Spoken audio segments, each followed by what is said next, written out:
Well, welcome everyone. Thank you so much for joining us tonight. My name is Andrea Vest, and I work in the Academic Advising Resource Center. I'm joined tonight by some wonderful human beings from the Jepson School of Leadership Studies who are going to spend some time with us tonight discussing the school and leadership studies as a whole.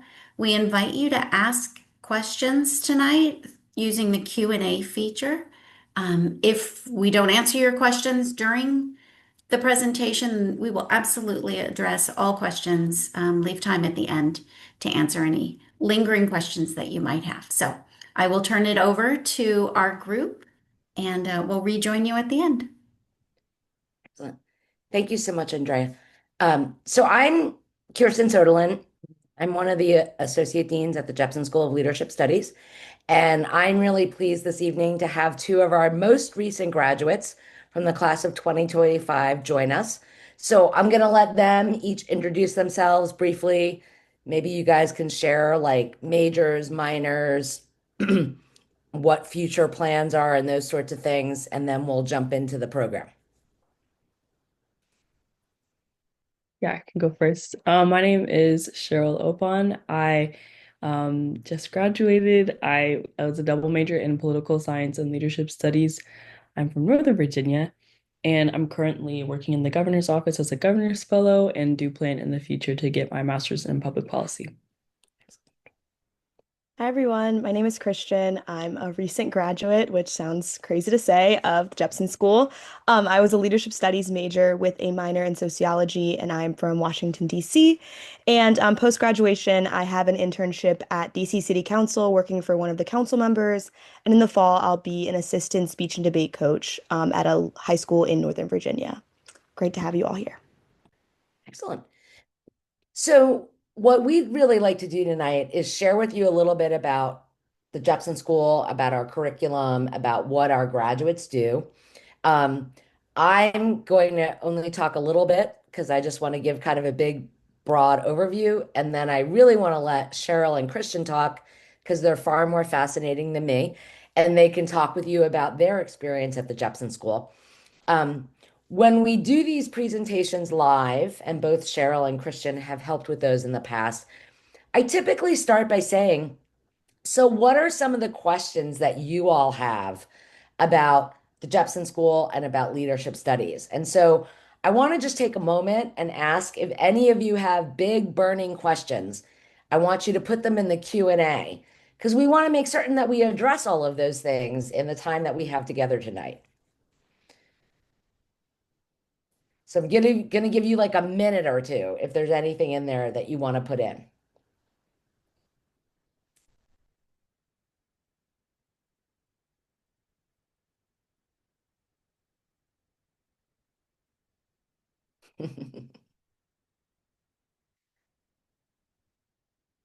Okay. So nobody's putting in questions. That's okay. So we're just gonna proceed and we're gonna, ooh, what common careers does this college lead to? Excellent question. Thank you. How do you have to apply to the Jepson School? Excellent question. Let's wait and see if there's any others. Okay. Those are two big questions. They're ones that we normally talk about, so we can talk about that. All right. So I'm going to use some slides tonight, mostly to keep me on track before I turn things over to our two fabulous recent graduates. So typically, um, the questions that we get asked, the biggest questions is what is leadership studies and what do you do with a leadership studies degree? And one of your questions was, what do you do with this, right? What do you do after college? So um, the Jepson School is a very unique institution. There are other leadership majors and minors all over the country now. But one of the things that still makes Jepson really unique and distinct is that we are our own school. We grant our own degree, and all of our faculty comes specifically to be professors in leadership studies. So they come from a variety of different traditional backgrounds. We have economists, we have sociologists, we have social psychologists, historians, people whose area is religious studies or literature, history. and political science, philosophy and ethics. And they come specifically to be professors at the Jepson School. A lot of other leadership studies majors and minors programs that exist elsewhere. Um, they're interdisciplinary programs, so they're pulling faculty from existing departments in, let's say, the School of Arts and Sciences or the Business School. Um, so we're very unique in that our faculty come specifically and want to work specifically within the context of their discipline, but with a lens that's very much focused on leadership studies. So we talk about the fact that we educate for and about leadership.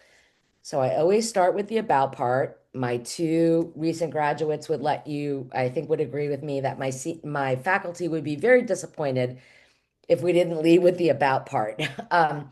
So I would say if you thought of our Jepson curriculum and you broke it into three buckets, one bucket would be leadership as it was, right? So we need to look to the past and we need to think about what can we learn from the past. Now, across our curriculum, we really look at leadership as a process. So it's not just talking about individuals. It's not talking about people who are elected or people who are selected to be leaders. We want to think about the leaders, we want to think about the followers, we want to think about the context around all of them, and what's going on at the time. So a bunch of our classes would fit into this sort of leadership as it was bucket, right? And so what can we think about past experiences, past movements, past periods of time where there's been upheaval or great significant social change and those sorts of things. I would say some of our classes fit into a bucket that's called leadership as it is. There is no shortage of issues to talk about in our contemporary society in regards to leadership. Um, but in that bucket, the leadership as it is, I think that's where we start talking about a lot of processes like power, persuasion, influence, how they're used, how they're misused. I think it's where we start talking about um, identity and how identity may impact one's ability to lead. And that's not to say that individuals are not more or less equipped to lead because of their identity, but they may be hindered by the fact that other people see their identity as something that would keep them from being able to lead. Um, and things like implicit bias and those sorts of things. And then the last bucket would be leadership as it should be. So there's a lot of focus and emphasis at the Jepson School around ethics. Um, it's all throughout our curriculum, but it's also our capstone class. And so really challenging our students to think about very difficult and complicated and complex issues that have tremendous ethical foundations and challenging our students to not only think about their own position and perspective about things, but also asking them at times, now we want you to defend the side that you don't defend and the position that you don't believe or hold. Um, so we really want to help students think about what are the really credible and reasonable and useful sources of information about the data that's out there in the world? How do you make sense of the data in the world? How do you struggle with the big complex issues of our time? And how do you not only think about what your position is, but really listen and hear what other people's perspectives and positions are? And how do you work with those individuals? So that's the about part of leadership. Then we educate for leadership. So Jepson is not necessarily saying that we're creating a little cadre of CEOs and generals and people we're sending into the world. What we really want to do is create um, ethical and effective individuals who can serve in a variety of different roles because within our lifetime, there's times where we're going to have leadership roles and there's times when we're going to be followers. So there's a lot of things built into our curriculum that are experiential. So we've got classes like Justice and Civil Society. where students are taking the course and learning about all sorts of things related to justice and equity and people's ability to fully engage. But then they're also doing um, some sort of community-based element that really helps them be out in the city of Richmond and kind of witness and see and understand how the things they're talking about in the classroom play out in the real world. We ask all of our majors to do a credit-bearing internship. And so probably both Cheryl and Christian will talk about their internships tonight. But lots of other places within the curriculum where we're asking our students to apply and use what we discuss in the classroom in terms of what their lived experiences are, either as student leaders on campus or leaders out in the world and working out in the world. Um, so even though our learning outcomes might not be, we're going to make you a little leader, we feel like if we give you a really strong foundation and understanding about the process of leadership, then and based on the way our faculty teach, and I think you might hear this from my two folks with me tonight, there's going to be less of what I'm doing right now, which is just talking. Um, it's a very discussion-based curriculum. It's a very engaged curriculum. And so students are developing many of the competencies that we typically associate with leadership. Um, Critical thinking skills, public speaking skills, the ability to collaborate and work with one another, the ability to discriminate and think about the kind of data that they're receiving and what that data really means and how credible it is. Um, all of those kinds of things that we associate with leadership are very much integral to our curriculum. And so that's kind of the for part, right? We're kind of preparing people to go out there and be ethically and effectively engaged no matter what role they play. So that's kind of the big, like, what is leadership studies kind of question. So the next question is typically, what do you do with a leadership studies degree? I want to pause one moment before we get to that to just show you on this particular slide, the reason I wanted to share this with you is Um, on the left side of the screen, you can see what the core curriculum classes are, whether you're a leadership studies major or minor. Um, the difference between the major and minor, you would still take all these core classes. If you're a major, you would have to take 4 elective classes, and we have a whole host of really fascinating electives. Again, probably my two colleagues with me tonight will maybe talk about some of those, and you do that credit bearing internship. If you're a minor, you don't, it's not to say that you won't do an internship, but you don't do the credit bearing internship and you only have to take 2 elective classes. So I like to show this to just give you a sense of what the full curriculum is. But more importantly, on the right side of the screen, I wanted to show you we have a new general education program. It's about the second year that it's up and running. And it's important to note every student coming into the university, you're going to be undecided when you come in. There's a general education curriculum you have to fulfill, in addition to majors and minors and things of that sort. And you can see that every single required class for the Jepson curriculum fulfills some element of that general education program.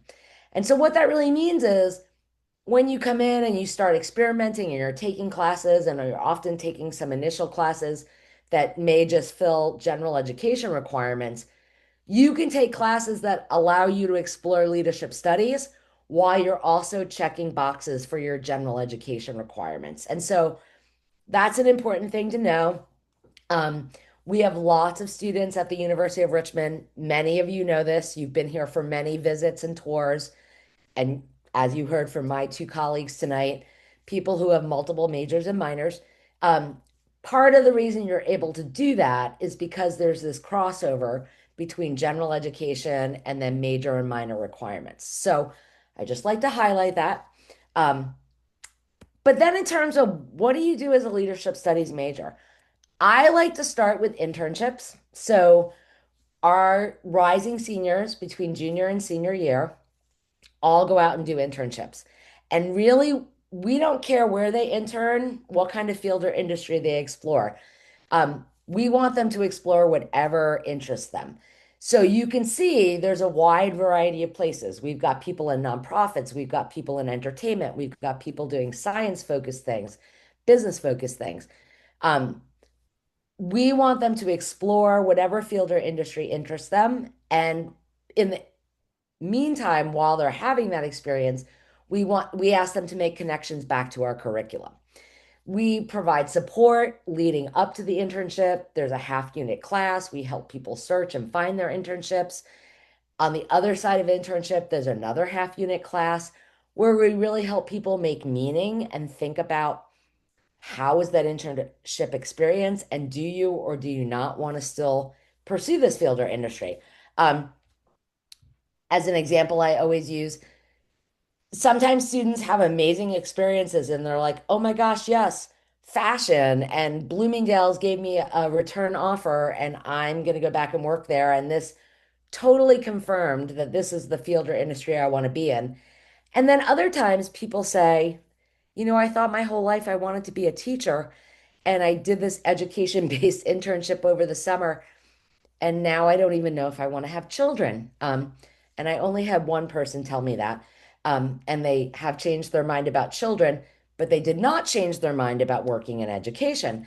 But both of those experiences are equally important. It's really important for students while they're undergraduates to figure out what are the kind of environments and the fields and industries and work that they enjoy, and what do they not enjoy? Because that's going to help them think about their future. So in that second half unit course for internship, we not only talk about evaluating and negotiating job offers and personal finance, but we talk about searching for that job, or thinking about graduate school or fellowships or things of that sort. So I like to talk about internships. It shows you how diverse our students are and where they intern. And then if we talk about where our graduates work, um, you might notice that there are some similarities between this slide and the last slide. So the reality is some organizations actually vet future employees by giving them internships. So for some of our students, when they do internships, they actually may get a return offer. So before they even start their senior year of college, they know that they're going to go work at the company where they interned. Now, that's not everybody. Um, but we've had it happen not only in the business sector, but also in the nonprofit sector. But if you look at this list, you can see, again, Jepson alumni are working in every field and industry because leadership studies is applicable no matter what you want to do. There's always going to be people above you, there's always going to be people below you. You're going to have your peers, and it's all about managing those dynamics and processes in whatever kind of setting that you might be in. So, we have fabulous alumni. Our alumni at Richmond in general are very committed, but Jepson is like this smaller, mightier community. And I'm going to come back to the question about applying to the Jepson School after both Christian and Cheryl talk. But our alumni come back every single year, and they do a one-day program for our juniors preparing for internship. We get upwards of 50 to 60 alumni who return to campus at their own expense to talk about how do you talk about a leadership studies degree, and how do you explain that? It's often the thing that our alumni say might get your foot in the door, might give you kind of the kind of elevated opportunity to get an interview and things of that sort.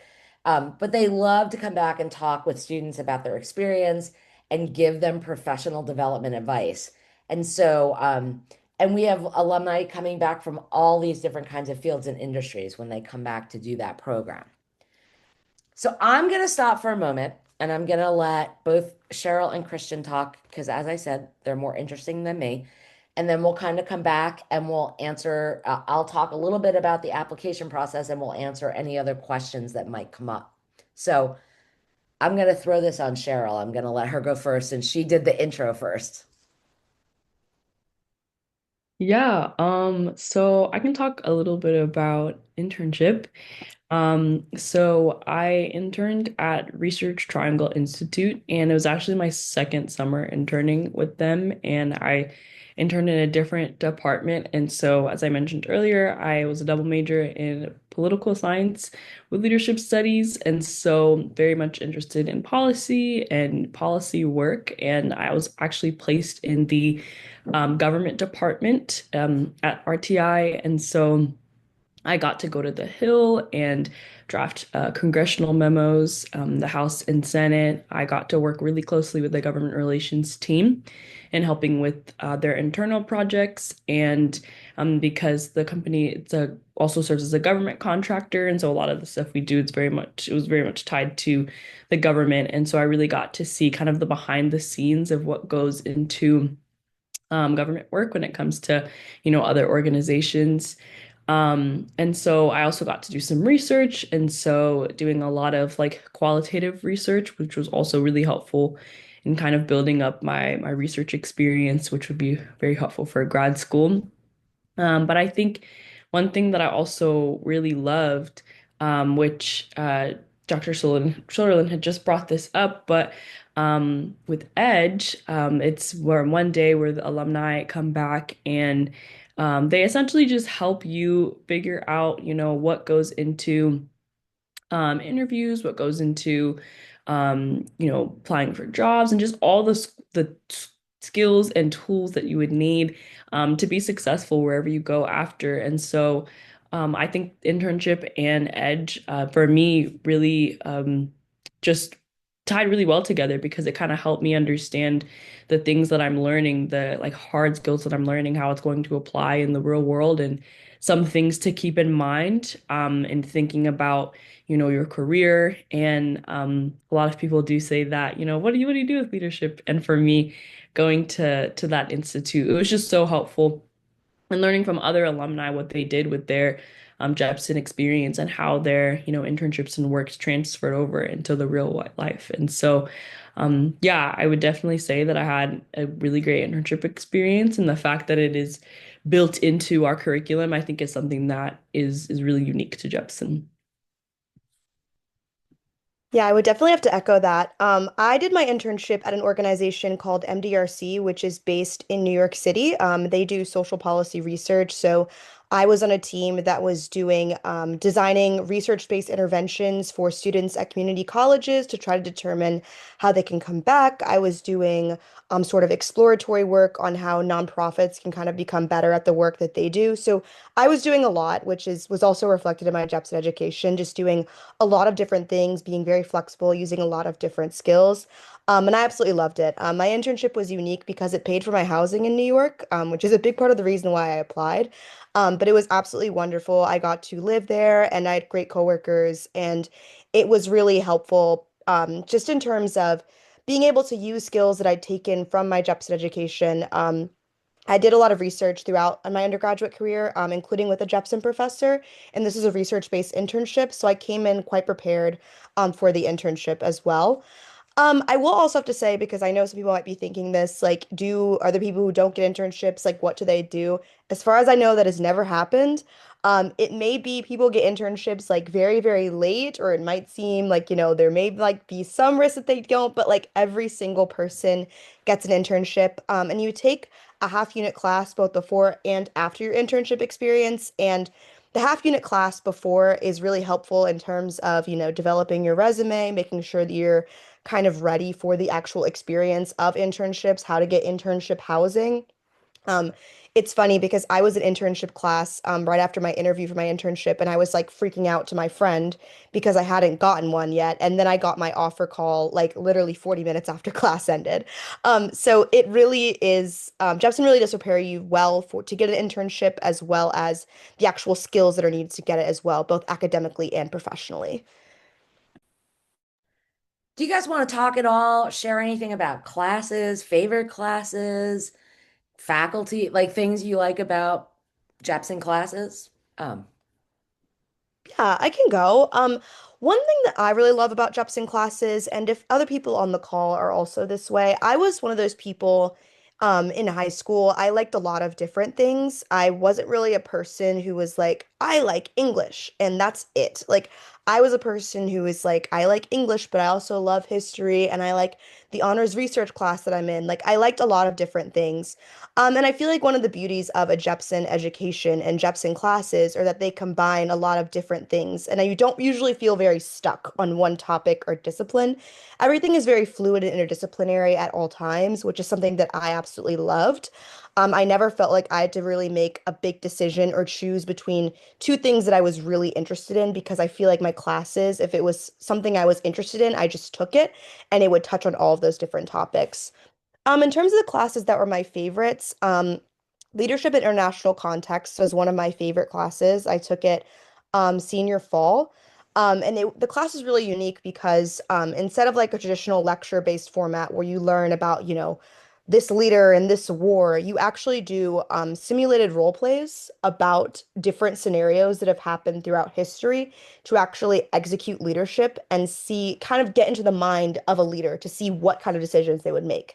So you have what's called like a role sheet and it has your like battle objectives. So you actually get points when you do certain things. So I was the leader of the Sikh peoples during Indian like the liberation of India from Britain. And so, like during the decolonization process, all the leaders in India had to come together to decide how the country was going to look. And so we were trying to make decisions, sometimes which contradicted each other about what the future of India would look like.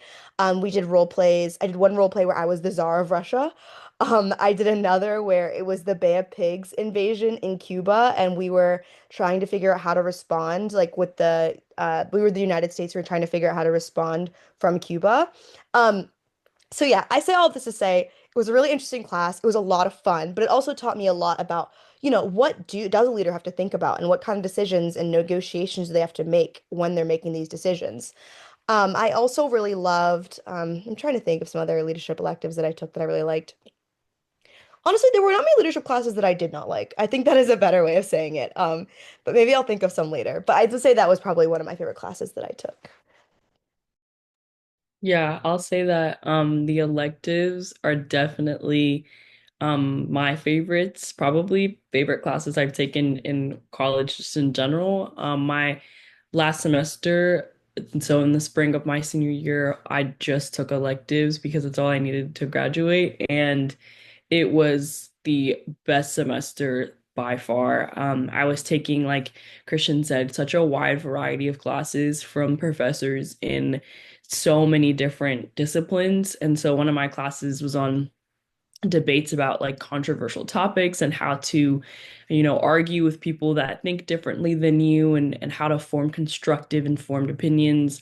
Another one was about the city of Richmond. And so we had learned from Richmond's development all the way from 1400s to today and did a really, really cool project where we like got to focus on a intersection in Richmond and research that intersection. And we got to bring in some people from the city to help us understand the history of our intersection that we picked. And so I did that. And then my third class, it was a class on like media, art, and culture. And so we really understood,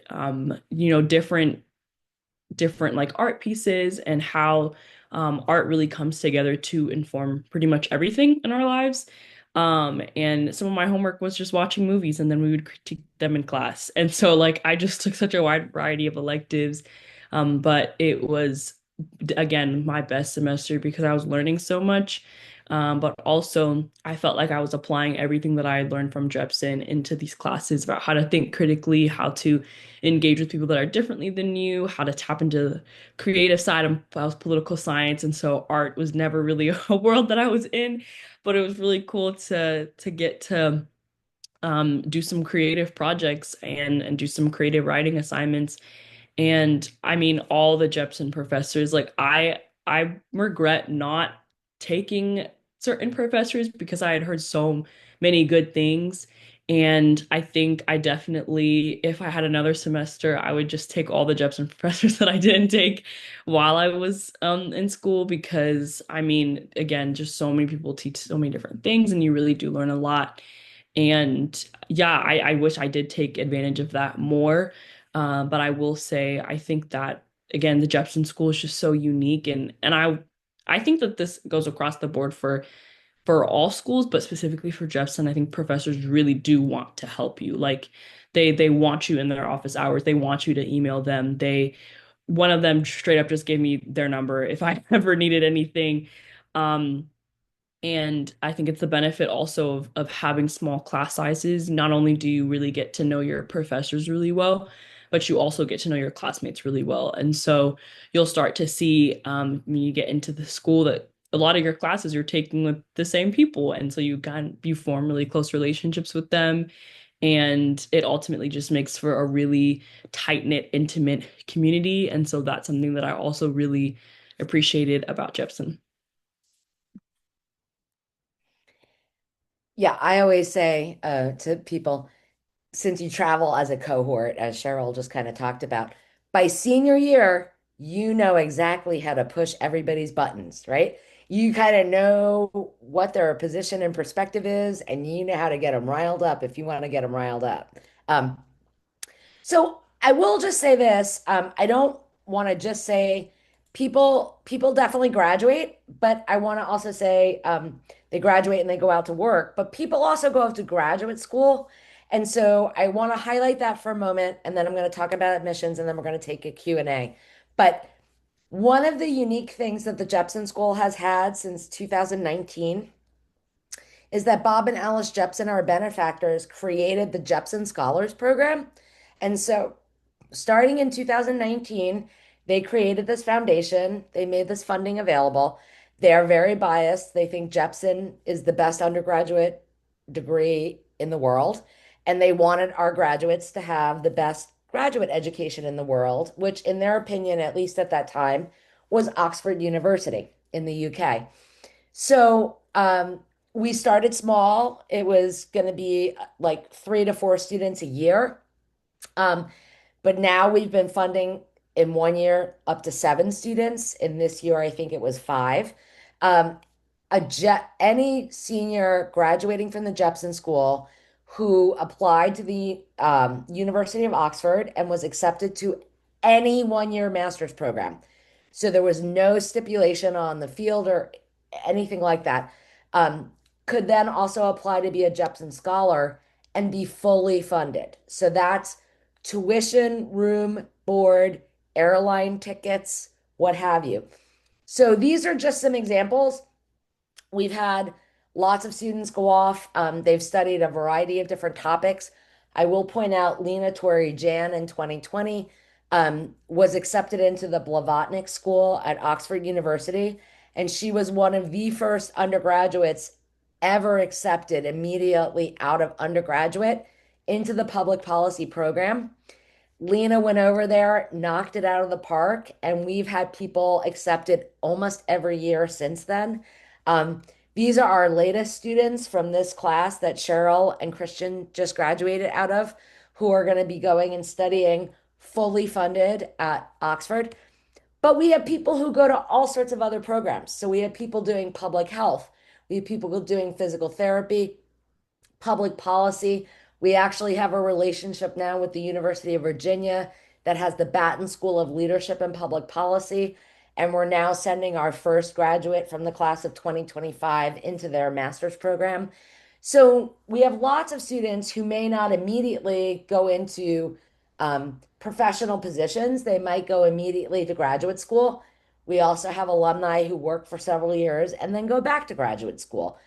But we also have people who have done fellowships and other kinds of really prestigious scholarships or other kinds of service-based programs. So Jepson really prepares you, again, to go out and explore whatever it is about the world that you want to explore. Um, I will tell all of you, if you go on the Jepson website and you look under the alumni section, we have class videos that go all the way back to 2014, where you can hear all of our graduating seniors from each class talk about their Jepson experience. We also have alumni videos there. So I'm going to answer the application question, and then we're going to see if there's any other questions that people have. But basically, everybody comes to the University of Richmond, you're undecided, you don't declare a major till sophomore year. But people start taking classes in the things that they're interested in their freshman year, because again, there's a lot of crossover also with those classes and general education. So if you're interested in Jepson, the best thing you can do is take one of the entry level classes, Leadership 101, Leadership in the Humanities, or Leadership 102, Leadership in the Social Sciences. And you can take either one first. You don't have to take 101 before 102. As soon as you've done that, you're on my radar. So I am going to start emailing you the summer between your freshman and your sophomore year to say, hey, Cheryl, Christian, you're eligible. We'd love to have you apply. I will guarantee you this, and I think both Cheryl and Christian will back me up. Applying to the Jepson School is much less onerous than applying to the University of Richmond. Would you guys agree? Okay. So we're going to ask you to get an evaluation from your 101 or 102 instructor, or if you take both of them, because now they both check boxes for gen ed, you can get both of them. We're going to ask you to give us your transcript. We don't have a stated GPA. We would rather look at your transcript because sometimes people take a class during freshman year that was not their class. And if there's any parents who are watching this, you might have had a class your freshman year that was not the class for you, which can really ding your GPA. So we want to see that that's an aberration, and we want to see the nature of the classes and the variety of the classes you're taking. And then there is an application. There's one essay. It's 350 words, which is actually much harder than when we let you ramble for 4,000. So we look at all of those things. We take all of those things into account. We start that process in August. Applications are due at the end of September. People know if they've been admitted by fall break before they have to register for spring classes in their sophomore year. Applications vary, our class size has grown, but it's typically about an 80 to 85% acceptance rate. And we do sometimes have students who may not be accepted who reapply as juniors. And for any of those students who are in that circumstance, I work very closely with them to make certain that they don't put all their eggs in one basket. So they're still exploring other things, but then can still possibly set themselves up to be a different candidate in their junior year. So I want to pause because we're coming up on time to see if anybody else wants to put any other questions in the Q&A.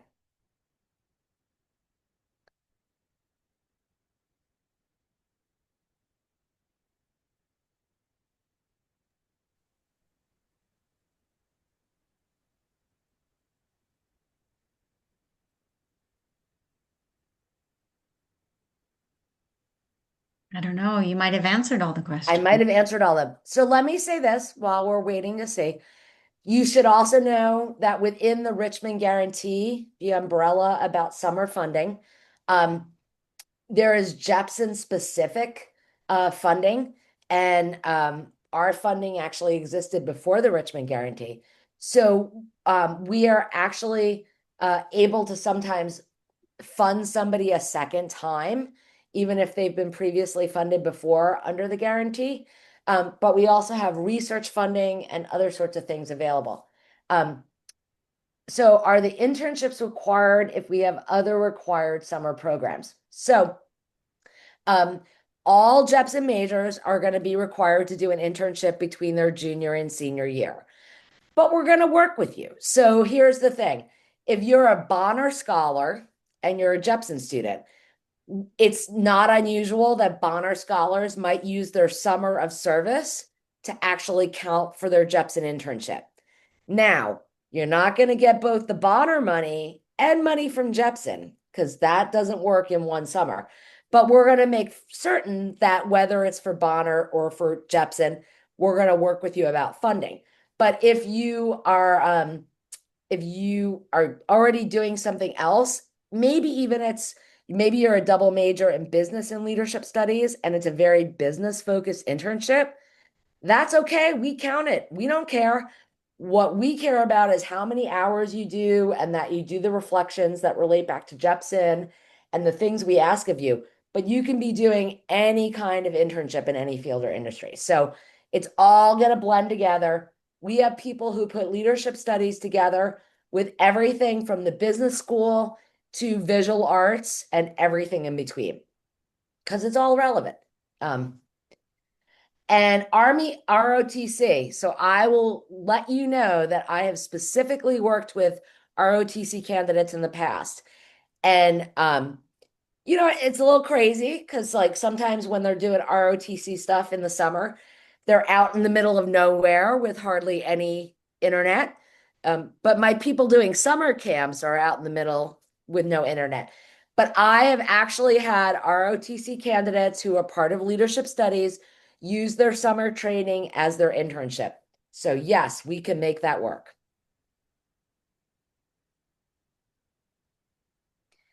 Any other questions?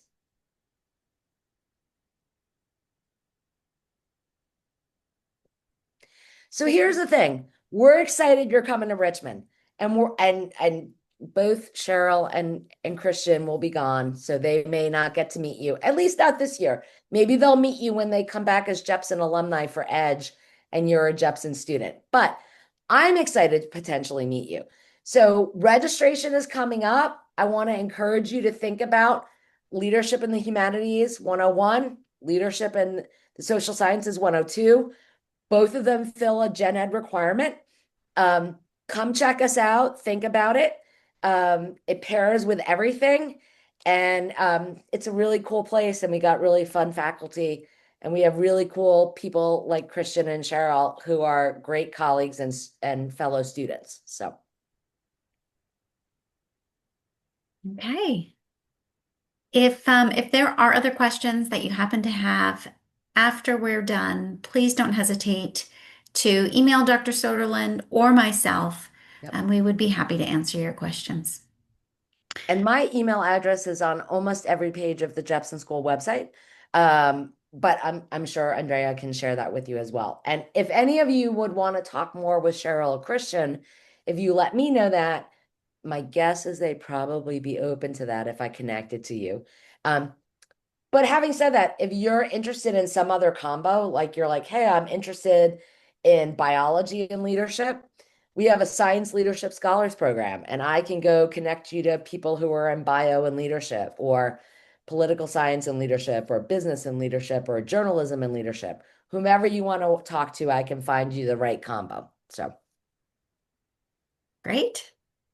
Well, thank you again for joining us tonight. We will post the recording on the New Spiders website. Check back at the checklist where you registered for this webinar for the recording in the next couple of days. excellent. Enjoy the rest of your evening. Thank you so much, Cheryl, Christian. Thank you so much. Thank you. I'll be in touch soon. Thank you.